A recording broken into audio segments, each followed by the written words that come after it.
Welcome, everyone, to another episode of Burn the Wagon, where we're here to burn the wagon that is capitalism, patriarchy, and colonialism. Today, my guest is Jackie Fawn. I'm super excited because last time we had an episode, it only lived on Instagram, and we didn't put it out there for on like YouTube and all the other ones. So I'm super excited about this. So yeah, everyone give it up for Jackie Fawn, even though there's no audience here, but you know. Um, yeah, Jackie Fawn, I wanted to start with this one. I always start with this one actually for every episode. What tribe or tribes are you from? I am an enrolled WASHO member of Nevada, but I grew up in my Yurok community in Northern California.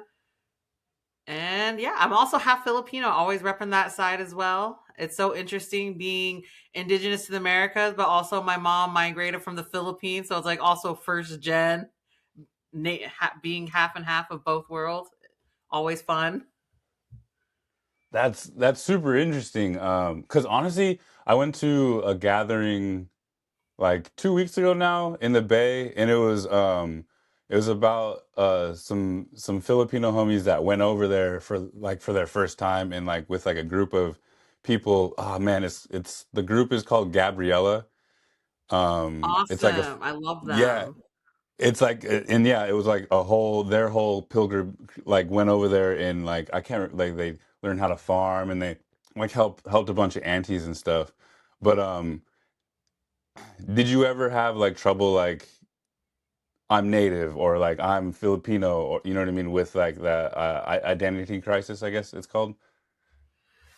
When I was younger in my 20s, I definitely felt the identity crisis. But now that I'm older and able to really process both of my parents' struggles in their generational traumas and their struggles, I can understand it more.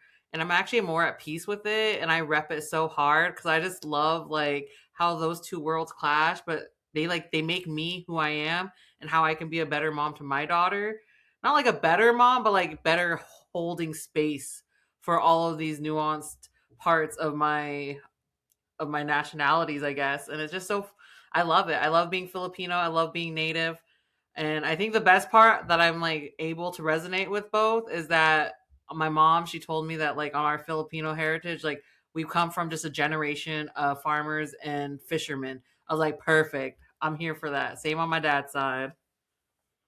That's awesome, and I feel like yeah, like because up there, Yurok, right, is like really known for salmon fishing. Salmon dams came down. Yes. And we can talk about that too, you know what I mean? Because that's a big topic that's happening is a lot of dams in California are being removed right now.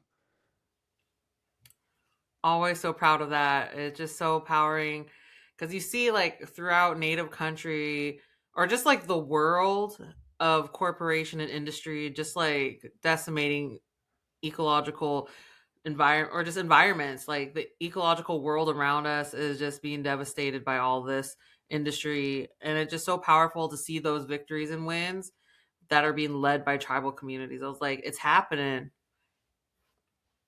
Because I recently saw something that salmon are starting to swim in certain rivers that they haven't swam in like hella years.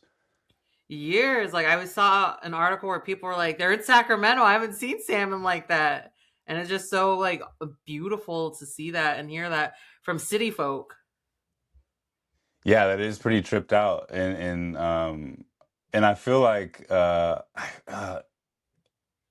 article that I saw was like the salmon haven't swam here in 100 years or something like that, which is fucking crazy. And it's all because of a dam. Like the dam removal is like bringing back all this like wildlife that like hasn't been in these spaces for like so long. Their DNA is just wanting it to go back to these spaces. Yeah, no, I think it's so powerful, especially all the pushback you hear from like news media saying, "Oh, if they take the dams down, we're not going to get any water," which I'm like, no, y'all been siphoning from the Klamath River for so long. And that's why I was so sick for so long. And she's finally thriving. And it just makes the world around the river like thrive as well. It brings back all the nutrients it needs. The salmon are able to travel. all the other wildlife in the river get to thrive alongside the salmon. Yeah, that's beautiful, and a lot of your art is surrounding a lot of this stuff, like correct? Because we'll talk about res days, but like I feel like what I saw first was like with the art about like actually one of the first ones was I think was MMIW stuff. But a lot of the stuff that I did see after that was like your is salmon stuff. So let's talk about like you as an artist. Oh man, yeah. So a lot of my art is really to uplift the environmental struggles that we face as tribal people. Because growing up, I just always remember people like, oh, comic books. Like the first introduction I had to like mainstream comic art was like Batman and Superman, Wonder Woman. And I'm like, cool, those are all like white people. And then when it was Native heroes, they were like all crazy looking in leather, like Lone Wolf. I was like, so big eyes for those people that are just listening to the podcast and not seeing it. Big side eyes from me. But it's also like these tropes of native heroes. And in reality, I'm like, there is no hero. It's going to be community. So a lot of my art is rooted in community. And I think it's so awesome to be inspired by the raw power and resilience of just like the lady that lives downriver from us that like just gutting her fish. I was like, that's awesome. Like I remember gutting my first fish. I was like, whoa, like this fish is gonna feed me. So like how could I not be inspired by my community members that like fought for my right to be able to eat salmon? Yeah, that's a really good point. Like the lady down the downriver is just as powerful as one of just as anybody. And do you remember like in the beginning some of like your favorite native comics? Because I feel like not a lot of people know about them probably. So for me, it was really hard because when I was like 13 was when I had the first taste of the internet of dial up, and we all had to share the computer in the family home, and it was very very different worlds back then.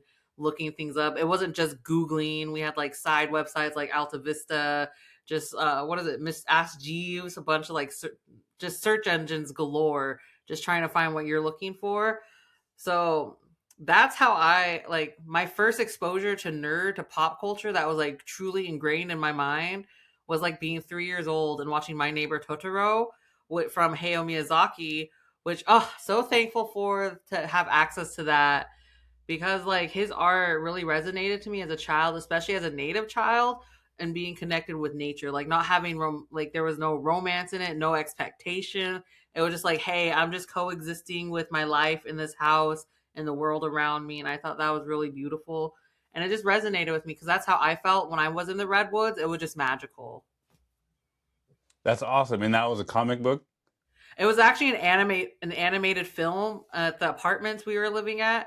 They Oh, had like a okay. little small section that the tenants could rent VHSs. I don't know if anyone knows what a VHS is anymore, but you could rent those, and that was in the children's section. And we watched it so many times, my twin and I, that the person at the front desk of the apartment complex just gave it to us. They're like, "You guys should just have it."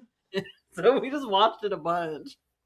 I remember checking out VHSs and like I would check it out, right? And you know how you're supposed to go return it? I would try to check it out again as I'm returning it, but the guy's like, "Nah, you gotta wait a day. Let somebody else try to check it out." Um, but yeah, I used to remember being able to like go pick out movies. That was a lot of fun, to be honest, with my mom and like pick out your snacks and all that. That was a cool time. You know what I mean? It was, and I feel like being a nerd, a millennial nerd versus like a newer nerd or a nerd from like Gen X is so different because we were like at the very entry of the internet. So everyone had such a very diverse range of what nerd was. And like being from a very small, isolated town, I didn't get to go to comic conventions. I didn't go to comic shops. I didn't have access to all the cool things popping up. We had what we had, and like that's all we got. And we had a pizzeria that also had VHS rentals, and the things that we would rent from there. I don't. That was really big. Everyone was renting VHSs. Like, hey, you want to check this movie out? Bring it back in 3 days. watch it. I was like, okay. Was Gem and the Hologram, Sailor Moon, Captain Planet, the Labyrinth movie, and Heavy Metal, the animated films, blew my mind. I was like, not supposed to watch half of these, but my dad just like, it's a cartoon. I've definitely heard of Sailor Moon. I feel like that the character in that one is really popular. It was very it was very modern for my eyes, cuz like everything was so like male centered. To see a lot of like all girl groups was so empowering. Sailor Moon with Gem and the Hologram, that really blew my mind. I don't know if a lot of people have seen Gem and the Hologram. It was more like she was coming out of the 80s entering the 90s, but it was very similar to the Captain Planet programming, where it was very centered on PSAs. And I love me a good public service announcement, especially as like a girl rock band. I was like, this is lit. And same with Sailor Moon, because they always had like those be good to your friends at the end of each episode. I was like, and that's segueing into like how Res Days became the way it is. I was like, I don't know. Mm. PSAs, I think, was like the core of my nerdgasms of like, oh my gosh, positive messaging, say more. Yeah, it's super important. Like, and I like what you said earlier about like it's never going to be one superhero, right? It's going to be community, and that's what I think you do like a pretty good job of in Res Days is like there is a community Res Days community. You know what I mean? Like with each character, and I love all the characters that you've brought forward. Oh, it's been such a fun and interesting project. And I just like, I feel like all of my work as like a poster campaign illustrator, like just organically led me to eventually entering the world of wanting to pursue creating my own comic verse. Yeah, that's. Do you have any? Or do you think you're going to continue to create new characters, or is it? Are you like? Are you capped out for now, and then like going to continue to recycle the characters that you have? So I actually do have like a set list of characters. Mm. And though like I have like my core characters and then like the rest of like the wider community characters that they interact with to learn certain lessons.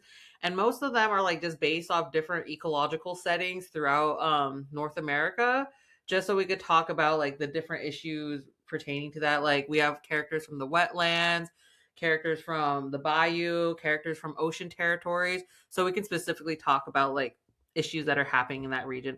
It's not really specifically based on like, oh, this character is based from this res solely. Mm. Because I think that's a lot of like the question I get, like, oh, what res are they from?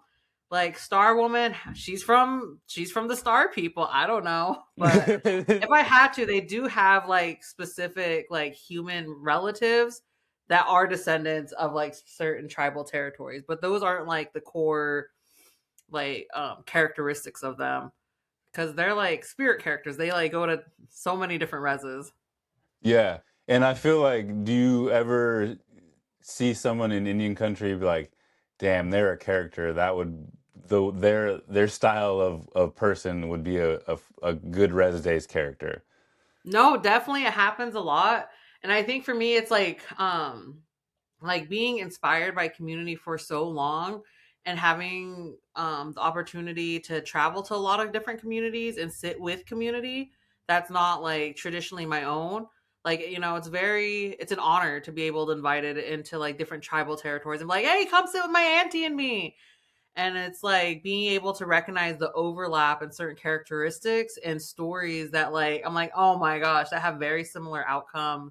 Like how people react to like to different uncle stories that are shared with me. I was like, beauty. It's like you see it. It's like wow, like how um the intersections of different cultures are able to like find humor in certain things. I think that is like a lot of like where Res Days is inspired from, is like, we're able to share through these very traumatic things, but are able to heal together through laughter. Yeah, and laughter is medicine, you know what I mean? And that's big in our communities. Like, if you go to any gathering, you're gonna hear aunties laughing, auntie laugh, you know what I mean? the big old anti-laugh, and that's like one of the happiest things that I love about going to events and being in community is that laugh. My favorite part of the anti-laugh is you're in when it transcends the anti-laugh. And they start slapping you on the shoulder and shaking you. I was like, yes, I'm in. That's my favorite. Yeah, exactly, definitely. And you wanted to talk a little bit about grant funding and how people can kind of get more educated on that. Oh man. So the wildest part about being an artist is always like, how do I sustain myself? Because there's always like moments. I operate an art studio with my husband, Fish Bear Studios, and we like host several different projects at all times. Sorry, my cat is in the back trying to tear up bugs. But to be able to operate our studio, we have to find funding to keep us afloat because we're not only just a studio; we're a family. We have bills to pay. We have a daughter that we want to have her in sports and different programmings and like the opportunities to provide her. So we have to be able to fund all this, and we do have commission work. That is a very big part of our studio work, and those are like what funds most of our studio operations and what has like those awesome powerful illustrations that we're able to put out into community, because a lot of that is in collaboration with amazing organizations, nonprofits, and people that are really wanting to uplift our work. But a lot of times the commission funds that we do get go right into our bills, go into our family, and like the personal projects that people get to see of my work, like res days, a lot of that time we do have to seek alternative funding because that is studio time. Like in the month of October, when I participated in the Arttober challenge, it was a great way for me to really track my timing. Like a comic strip took me like 8 hours. That was like a whole shift to produce. And I was doing that almost every day. So I took a month just to like focus on that. But before that, to even get to be confident enough to pursue that, I was able to get grant funding to produce res days, which was like supported allocating studio hours, the overhead costs of our studio rent, and being able to just like take time to really sit down and write characters, design characters, really test how they would be distributed in community, because I knew it wasn't just like a comic strip. They had jobs in community of like putting out good messaging, supporting different initiatives, supporting community artists, supporting land back. And a lot of the time it's like, how do you go about finding grant funding for projects that aren't necessarily work being funded by a commission or a funder? And honestly, grants is the wildest. It's literally the wild west of funding for arts because of the recent things that are happening in this era of Trump presidency. A lot of art funding have been cut. There's art universities being closed, and it's becoming more, I hate saying, like competitive, very cutthroat for art grants. And you're competing, especially when it's like an unrestricted open grant, like everyone from everywhere can apply, and those get way more competitive. And I really think like the best way to go into grant funding is finding your specific niche project, and like have like the unfortunate part, already have started that project, so you have something to show, because you're going to be competing with people that are like been doing that, probably applied to 10 grants already with the same exact project, and they've already fine-tuned it.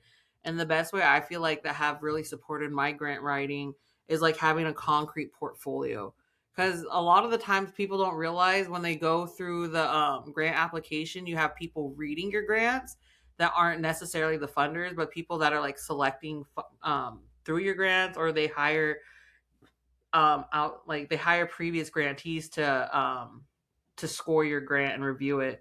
So just having like a solid website, because social media isn't that reliable. Having a solid website, having a solid like portfolio of things that you've already done that line up with what you're doing, and honestly, being persistent. Like I've applied to several grants, the same exact grant, and it wasn't until like the fourth or fifth time that I got that grant funding. Because it could be the person that behind you that was in the same process. They applied it 4 or 5 times and it was their turn to get it. So it's like really based on like how well your grant is written and actually just taking the time, because I feel like a lot of people just breeze through and use AI. And that's the unfortunate part, is the AI. The chat GBT is not your friend. Grant writers really want to read your heart. They know now. They know that everyone is using chat GBT. Just so y'all know, they too know. Do not use it. Get a recorder, write your heart out. I record what you have to say and then just write it real nice. Have a friend write it too with you, because I always ask for help. I've got a few of my homies that have been like my closest grant reviewers, and that have really made a big difference. And do it again. Just apply to it again next year, because it's just a lot of the times you just don't know. And if you're an artist and you want to do things that are for community, look at different grants that aren't just art related. Look at educational grants. There's a lot of awesome educational grants, community based project grants. And you can also look at conferences. There's always call out for programming. You could submit a proposal for something that you want to do and showcase at conferences.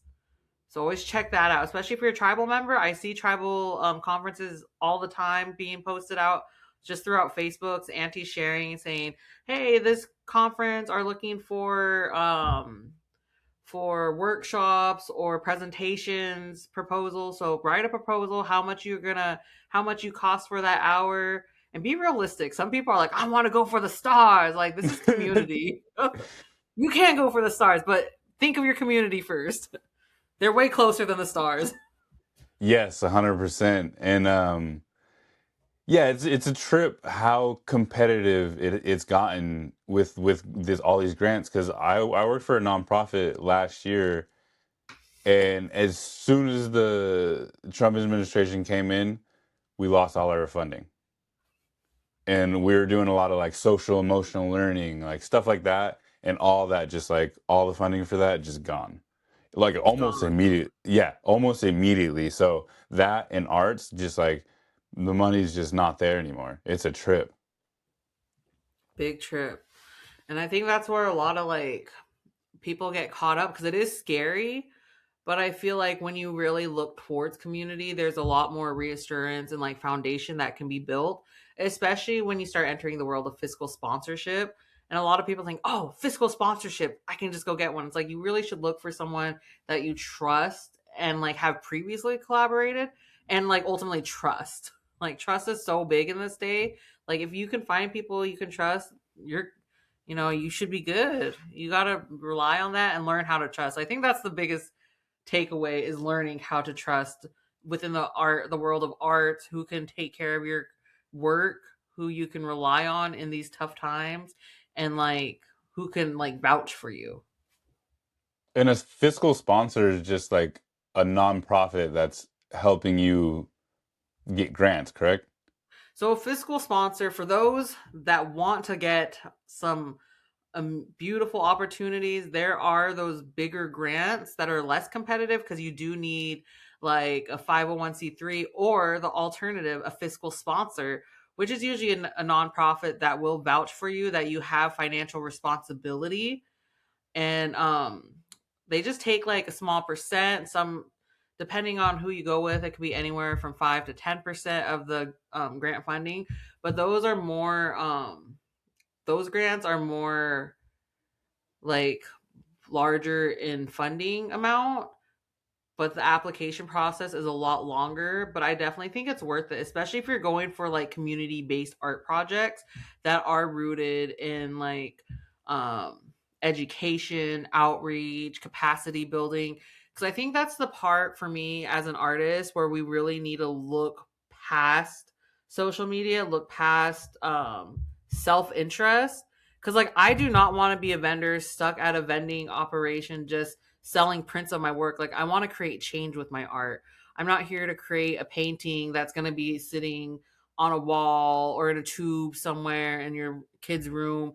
Like, my art isn't like a $20 poster you can go buy at the powwow. Like, I want more than that. I want to create change. I'm not saying that's bad. It's just not where I want to be, because I am a terrible vendor. for like some people are really great at selling art. Like go you auntie, not me. I'm very I get very easily upset with the way the world is. So if my art isn't shaking a fist with me, I don't even know what I'm doing. Like that's what my art was intended to do, is to like really shake things up, to create change, to educate people on why this is important in a way that like wants you to engage with it. Yeah, I've been vending lately, and I get out there and I give shit away. I don't even sell shit. I noticed that I just be like giving shit away. Like, goddamn, I gotta sell a thing or two because I gotta get some gas money to get home. Vending's hard. It is not It for the weak and it's not for everyone. No, like I don't like I because like I just have my merch. But yeah, I just get out there and just give a bunch of stuff away for free, and that's cool too. But also like I live in a capitalistic freaking world, so I also have to make some money. Yes. Oh man, I have a lot like because I get a lot of requests like, "Oh, where can I buy your art?" I'm like, "You can support my art by checking out my website or following me," which is really hard because like my art isn't as marketable as people assume it would be. Like I've been to a few events where people open the book, like a coloring book, and like, "This is disgusting. What do you mean land back? What do you mean free the salmon, free Palestine?" I was like, "Ah, so this book is for you." And I get more like Ah. upset bending than I do like doing community outreach, because after a certain time I realized my art isn't something I want to sell if it's for educational purposes. So for me Mm. it's like collaborating and doing the outreach to really get my art into like classrooms, into educational settings, because those are a lot of different avenues that a lot of people are like, how did you create art that talks about so much and support yourself? And that's when you really have to lean into collaboration. And I think that's also scary too if you're coming from um like an art business mindset. Like I want to sell my art at these awesome events, where I'm like, I want to come to your classrooms, infiltrate the younger people's minds with how we can create change in this world. So I guess that's the difference for me, is like that's where I'm trying to like go. That's the direction I'm trying to move in. Yeah, I dig it, and like that's where we got to start is the youth. You know what I mean? And like getting them educated on like what happened and what's been happening. You know what I mean? And your art does a really good job at that because it's it's characters that they can look at and be like, oh, that's a cool character. And then just organically, like when you work with the youth first, it's conversations they can bring home, because I can't just go up to their mom and be like, do you give a shit about the environment? That she's like, girl, you crazy. But if their kid is asking them like, mom, at school I learned today that we can free the salmon, then their mom could be like, no way, who taught you that? Then they can come and ask me. Because it's just like when you approach community, you got to really think like, how can I approach with care? Because these issues are scary. Coming into like Trump era, like full force, it's scary. Like, how do you really uplift hope? How do you really uplift like radical care, radical joy, radical love in times where it feels very, very bleak? Yeah,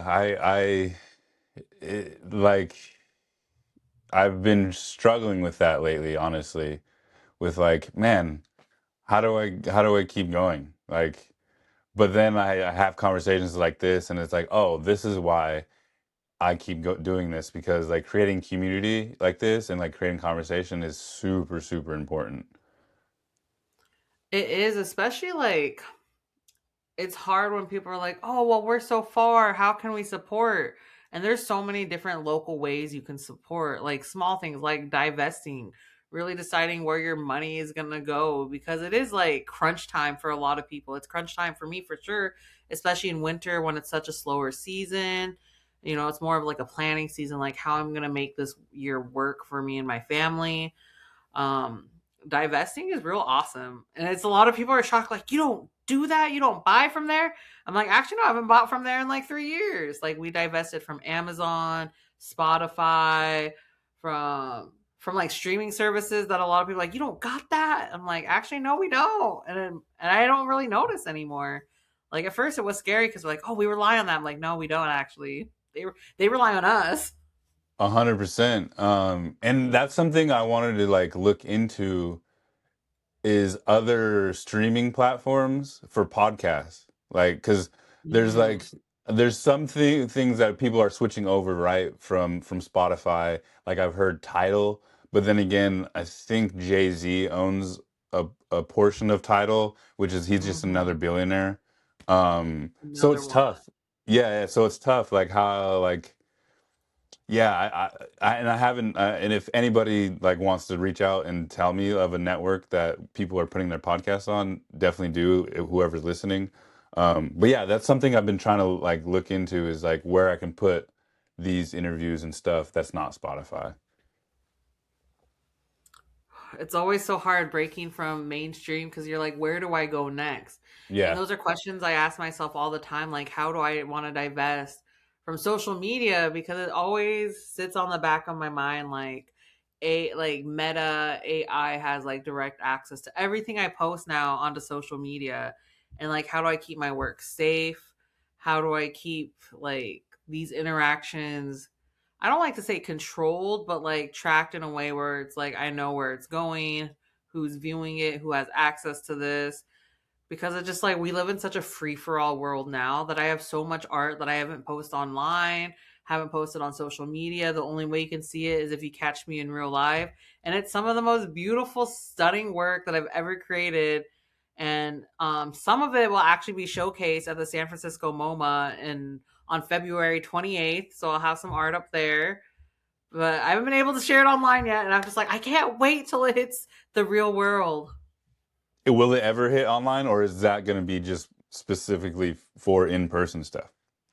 So I collaborated with the American Indian Cultural District to create a project around mapping genocide, and that Mm. relates to like statue removal and why statue removal is important in San Francisco. So I created 8 illustrations to discuss the removal of 4 current statues, the celebration of 2 statue removals, and um, possible envisioning of future monuments to replace these statues to celebrate California indigenous culture and the indigenous peoples of California, I specifically the like Ohlone people. Yeah, I like that. I like that idea of replacing them with like something of that's significant to, or the people in that area. Oh, and it's so beautiful. I just so honored to create that series. It was a lot of emotion and a lot of like just rethinking like the power that art really holds, especially for native peoples, because a lot of people really don't think we're still here. Anytime I leave the res, they're like, "Where are you from?" And I'm like, "How do I explain this?" So it's I was always at so interesting. I was at an event in Santa Cruz, and there was a white lady that went up to the homie Dez that does Native Land. I don't know if you know that brand, but she was I like, love her. yeah, yeah, yeah. So she went up to her Shout and she out was like, Des. I love your yeah, kids. yeah. Shout out Dez. She went up to her and was like, I've never seen so many natives in my life. And this was 2 weeks ago. So yeah, people straight up don't realize that we're still here. It's fucking insane. Yo, it is so insane. So I live currently in Akwesasne area, which is Mohawk territory in upstate New York. I'm a 4-minute walk from the Canadian border, into Native territory. And it's just so wild because we're so far removed. A lot of people wouldn't think of like the things that happen in small rural upstate New York, which is crazy because we have the border patrol. Like a few weeks ago, they literally tried to snatch a native border patrol, four patrol cars, like 6 people try to snatch a native man right in front of our house just because he was going to and from work on the res. And it's just like things like that. Like, if you don't say something, like nobody will, like they'll just take him. And luckily my husband like was fast enough to run out there and be like, hey, you get out of here, and like hold them accountable because it's scary. A lot of people like were looking and probably from the windows of their homes, but like didn't have the courage to go out. And we're facing a lot of upcoming struggles up here. Like ICE is becoming um more dominant out here, especially with things that are coming up. A lot of people like don't recognize what's happening in the North Country is that data centers and nuclear plants are wanting to build construction here. So it's like those are like things that are so far removed from more bustling areas.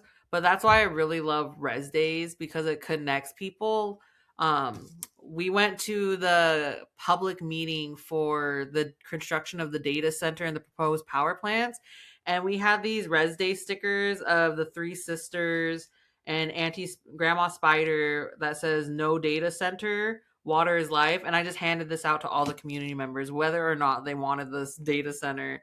And it was just really beautiful to see like in a white, because the town over Messina is like predominantly like white people, but it is becoming more diverse because it is a border town.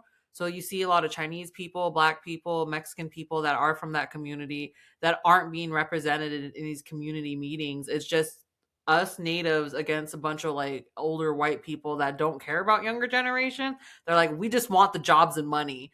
And I'm like, this is going to devastate all of us, not just this town, but all of the surrounding North Country.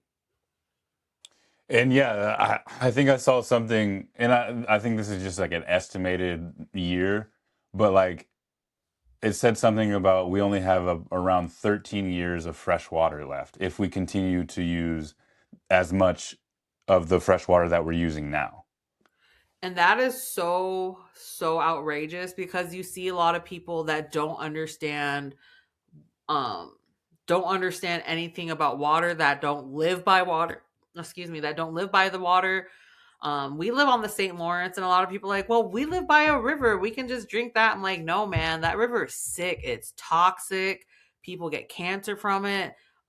We have a native doctor that's been doing her research to combat these data centers. She's like, there's two types of leukemia that people are getting from this river and just being near these data centers. So I was like, I'm not drinking that water. Yeah, and this is just the beginning of like The the side beginning. effects of what we're like experiencing. Like we don't know what's down the road if we continue to produce as much as we're producing, you know what I mean? That could be just like the beginning of what we're dealing with. We don't know like what it could how it could affect us, you know what I mean? And that's why I think that's a really this is a really important time for art. And being really to recognize like art is so powerful as a tool of like education, a tool of resistance.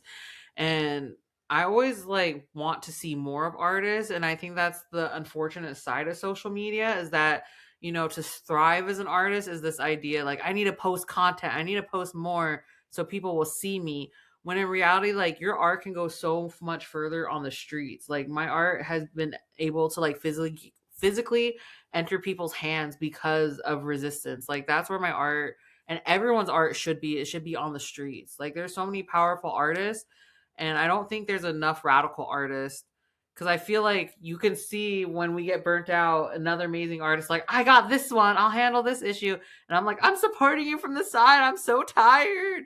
And it's like we need more. Like if 20 artists could be out there at the same time over just one artist, it'd just be so wild. Like you could see the difference when there's more creative support out there, and especially in just the education side, because there's an unfortunate like lack of environmental education out there, and it just like blows my mind. Yeah, and art has always been at the beginning of all of our, you know, revolutions or you know what I mean? I feel like it's always been like a strong aspect of it, whether it's music or just like painting or whatever type of art it may be. It's always been there, you know what I mean? Yeah, and you can definitely tell like how powerful it is because that's the first thing they try to take away from us. Like people are like, "Oh, it's just art. Art is medicine, it's culture, it's resilience, it's our history." And a lot of people try to reshape the narrative of what art is. It's like, "Oh, it belongs on social media. It's not digital. It only has value if it's in a museum." When in reality, it's like, "No, you can create art out of anything. You can do it out of garbage. You could just do it, you could just sit there and daydream and they still like, that's still powerful." Yeah, and you touched on like ice a little bit too, and that's something that I've been thinking about is like if I do I really hope I don't like happen to see ice like in a situation, right? Like as a brown person, do I interact or do I just film from afar? Because there's a strong possibility I just get picked up if if I go and film like up close. You know what I mean? So that's something that I've been thinking about a lot lately. I think about it a lot too because I have my kid with me. I'm like, how do I support, but how do I also like keep me and my family safe? And I really do think it's like being able to say something, but also like what your being able to recognize and identify your own capacity Hmm. and to evaluate the situation you're in. Like how many agents are there? Like how many people? Like how fast are you too? Yeah. I think is the reality is like you got to recognize like what can you handle. Like, do you like are you a quick thinker? Like I'm a slow thinker when it comes to like reaction that I'm just like, "Oh no, I'm going into." Yeah, I think that's a good point. Is like it's tough. Yeah, like thinking about your safety and what you have the capacity to do. Because for the most part, I feel like I can run fast, but I don't know. They might have some, you never know. They might want to shoot you in the fucking back. So like it's a very like scary situation to think about, and especially because like I go to the Bay a lot from Mendocino County, and like driving from here to there, I have the most Mexican name, Juan Cruz Dominguez. You know what I mean? Yeah. So it's like, like if I get my ID pulled out, I mean my skin color is obviously super brown, but yeah, it's something that like is on my mind a lot when I travel. Yeah, it's definitely changed a lot of people's like perception of safety, especially within their own communities, and it's something that people got to really be able to understand how it's changing and recognize what ice looks like and being able to like where their capacity is and like outreach. Like I believe truly saying something is one of the strongest things because, like, even if you see someone like see ICE agents, you could say something online like, "Hey, they're over here," and just like Hmm. letting people know, and just being able to identify their locations and just like share that back with community. I think is real powerful too, especially if that's your capacity because it is really hard. Like the fear of being taken down by ICE is scary. And I think that's a good point too. Is like taking that picture, and then letting people know, like you said, how many agents are there, like where's the local, because that's something I learned recently too, because I shared a post where it was like ICE agents in Oakland, but somebody commented was like where specifically, like how many agents, and like are they in cars or like what are they doing, so like I think there's a lot of specifics when you do see agents that you want to like give to people. Mm-hmm. That is all really important to be able to do that, being specific and also like understanding like where you are and what's the best way to share that information. Like I'm in the middle of nowhere. Like the best way to share our information is go on Facebook Live because everyone, like all my aunties on the res, tune in like instant. Like they're like, bam.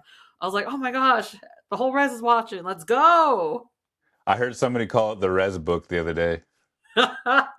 No, definitely it is Resbook because like I try to get all the aunties to go like, go check out my project on Instagram, Res Days. And they're like, oh, I don't got Instagram. Is it on Facebook? I'm like, no. Oh, That's literally why like I have a Facebook, because there's so many of people up in my community that are on Facebook and not Instagram. yeah, Facebook has definitely become like the central, like a very centralized platform for like I feel like just for us for our generation and then going onward. I don't see too many young people. They're like, I got Snapchat. I'm like, oh, I'm too old for Snapchat. I Yep. don't do that. I'm gonna be honest, I got Snapchat. I like it. I it's so hard. I try to be multi-platform, but I've deleted. I've tried so many new ones. I'm like I can't get into. Everyone's like try this, and everyone's like Prez days you gotta go on multiple platforms. I'm like I don't have the energy. You don't though. You know what I mean? Like I feel like you have a good solid community on Instagram, you know? I feel like you don't have to. Like Because especially with a lot of these apps, it's like TikTok just got by America and now is like super censored. So I you haven't even know, been on TikTok in so long and I miss it. There's moments where I'm like, I want to come back. But after seeing that, I'm like, okay, I'm not ready to come back. yeah, I got to delete. I think I was supposed to do it today, but just running around. But yeah, a little bit earlier, you mentioned land back in is a big part of your art, and I got the land back flag behind me. I always like to ask people, what does land back mean to you? Because there's certain people that hear that and go, oh, they're gonna kick us all of us out. Like they're gonna kick all of us white people out and not allow us to live here anymore, when in reality that's not usually the case. But everyone's different, so I just wanted to see your perspective.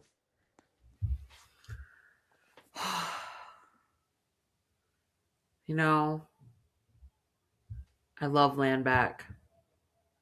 I love it so much that Res Days, was born out of Standing Rock. And for those that don't know Res Days, it is one of my ultimate honors of an art project that I've ever been able to create. It is a comic series on resistance, love, healing, our ancestral stories, knowledge, community, and it's everything that I'm honored to have been a part of. It's the stories of my relatives that are no longer here. It's for the stories of those that aren't here yet. And for me, love land back is just love back. Like, I want people, like, I have a hard time being in certain spaces because of just like how like caught up people can get in like it has to be done. Like if we don't do it, they're gonna win. When in reality, it's like we have to do it because we're doing it for our grandkids, for those that aren't here yet, and we should be doing this type of work rooted in love. Because you see so many people get hurt, burnt from this, that like when you do see them again, it feels like you're not seeing the same relative again, and they're just so hurt. And I feel like the best way we can combat like the hurt is through love, because we got to really start like putting the love back into things, like the love in what we do, the love for the land we have, the love we have for community. Because I don't think there's enough love right now, and it's really hard to create love in spaces of hurt. So I'm here for the I love back. I love that. Love back is like that's fucking super big. I feel like that should be, a saying too. Is because like love back is like allowing ourselves to love, like just love the land, and that like shows us how to love so many other things in our lives. I love the front lines with all my heart, but that was like the biggest thing I saw at Standing Rock is like, when you do have moments of resistance, you have a lot of people coming in hurt because they believe in this too, but they come in with the trauma, and you got to understand, like, coming in these spaces, there are going to be people coming in with a lot of hurt. And it's like, how do you hold space for them rather than creating more hurt, more trauma, more isolation in movement spaces? Because the movement, we have to keep it going, but we got to start like being able to hold space and heal people rather than just being like, get out of here. 100%, because that's important, of like allowing each other that space to heal, and like and yeah, like you said, not push people away and say, oh, that's it's your thing to deal with, right? Because that's like that colonial style of like dealing with things, when community is the biggest thing that's going to bring us back. It really is, because you see, like, when you go and have like family far away and then you come back to check in on your relatives, I think the greatest heartache I have is when they're like, oh, I don't talk to that family member anymore. And then you ask them why, and it's like it's always like things, a lot of it's like miscommunication, um anger, resentment, and it's like these are things that can be worked on over time. I'm not asking like let's all be gung ho right away. It's like dang, it's like definitely let it sit, let time do its thing. But like there's potential like to come back in a good way and be like dang, because I think the worst part is like being able to, like, if that person passed, I never got to say sorry and I miss them. And like you can't take that back, especially like as comrades, as relatives. Like that person loved the land just as much as I love the land, that they're willing to give up a life like the common lifestyle to really fight corporation industry, capitalism, like, and you lost that comrade over something that like could have been miscommunication differences or just trauma, like the ultimate seed of trauma, like, and I think about that all the time. Like, how do we come into movement spaces, not just like for the land, for the water? It's like, well, what about for our comrades, for our people, for our love? Yeah, and I'm still working on this. I feel like conflict resolution, you know what I mean? Being able to like have a conversation and have it be awkward, and like maybe you don't want to have it, but it's like important to, because in the long run that conversation, everyone's going to come out hopefully with a better perspective and a better idea of what everyone was going through. No, definitely root that in love. And like it could even look like just like dropping small hints over time, being like, especially if their name, like, because na- resistance community is small. Like if someone's name comes up in conversation, be like, oh yeah, I still care about them. And let that other person know that, like, I'm not here to talk shit about them. Like, it's like, I still care about them. Like, I care about you at the end of the day.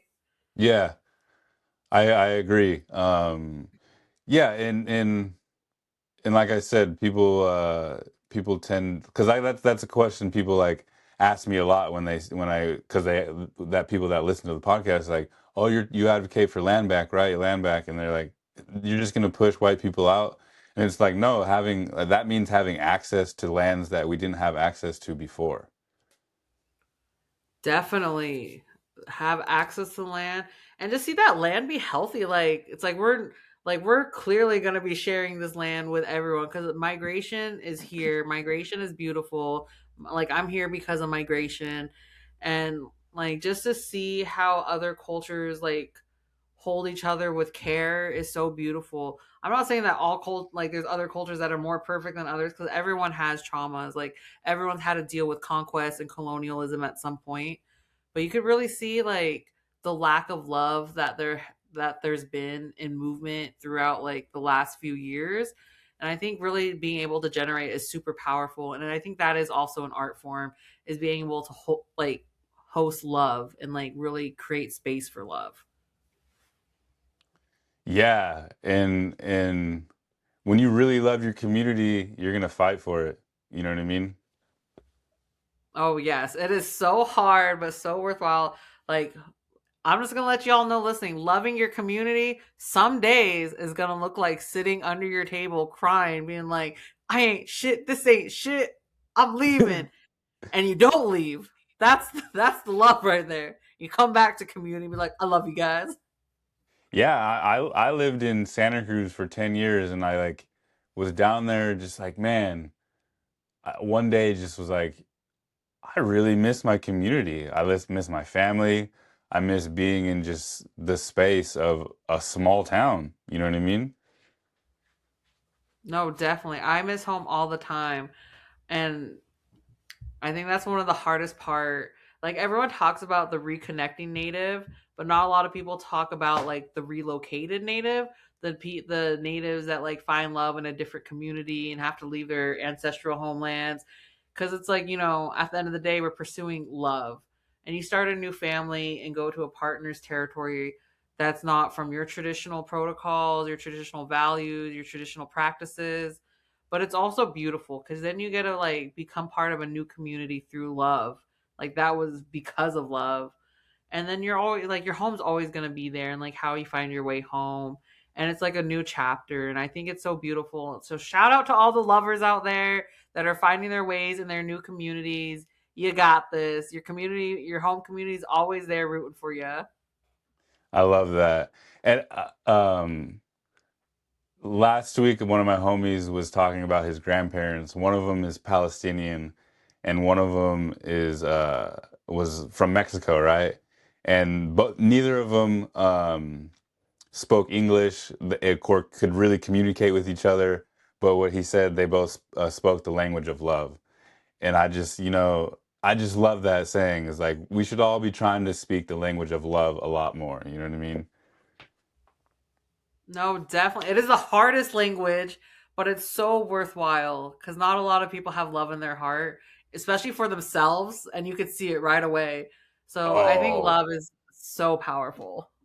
Yes, I feel like I felt that one because that was me. I didn't have love for myself for a long time, and then I got sober, and then like, oh man, I'm like I love myself. You know what I mean? Like, and I care about myself to the point where I'm like willing to fight for myself to be like alive and well, and fight for others too.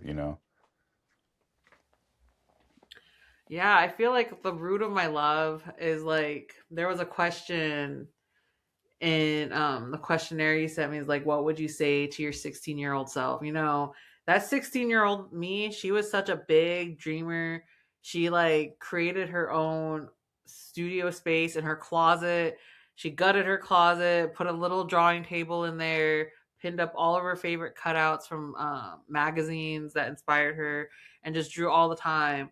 I like she was like so cutthroat of setting up the art journey for me today, but I wish I could go tell myself, 16-year-old self, like it's okay to love. It's okay to step out of your art world and like go live and experience friendship and love. Because I was so like my in my head, I was like, my siblings and my cousins are enough, that I didn't really have a lot of like social experiences outside of like my family, where like I'm not saying like that's bad or anything, but I wish she would lighten up and like was able to like let go, because it would have saved like 20-year-old Jackie from like social awkwardness. I'm like, I actually don't know how to socialize. Ah, okay. I love that. You know what I mean? And I just like to ask that question because I heard it on somebody else's podcast, and I really liked what the person like said about what they would give their 16-year-old self. And it's just like there are like 16-year-olds that are probably listening to this too. Um, so yeah, I just want to be able to like give that advice to those kids that are listening, because there are young artists out there that are listening. There are young musicians that I've interviewed, musicians that are, so like I want to be able to like have them have that little gem of like what you would say. And especially with me working Especially, with youth, so like yes. I also like want to take some of these gems to these youth and like let them know. Like 16 is so awesome because you like really carve out your dreams. And I think it's just being able to support those dreams by providing yourself experiences and really like leaning into those experiences. Because 20-year-old me, man, she was crazy. She was doing too many experiences. So So you 16-year-old self, take those experiences and lean that into your art, because it's just so it that's just something you can't get back. so you've been locked in on the art for a long time. Long time. That's awesome.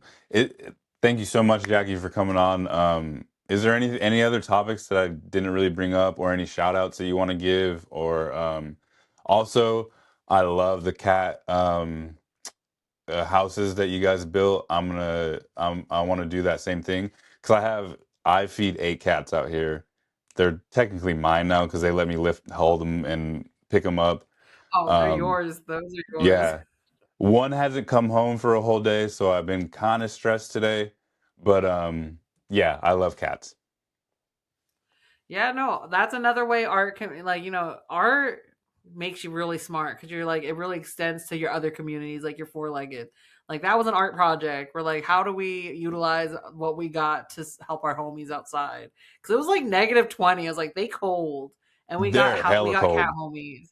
It's cold. Yeah, I love cats. So anything cats, I'm trying to support it, and I'm I love it. Especially the ones that are living outside. Like we have so many cats out here, so like I would definitely want to try to take that model and put them around the res. Do it. It's awesome. So yeah, thank you so much for coming on, and I really appreciate you taking the time out of your day to conversate with me. And yeah, thank you so much. Thank you for having me. All right, peace and love, everyone.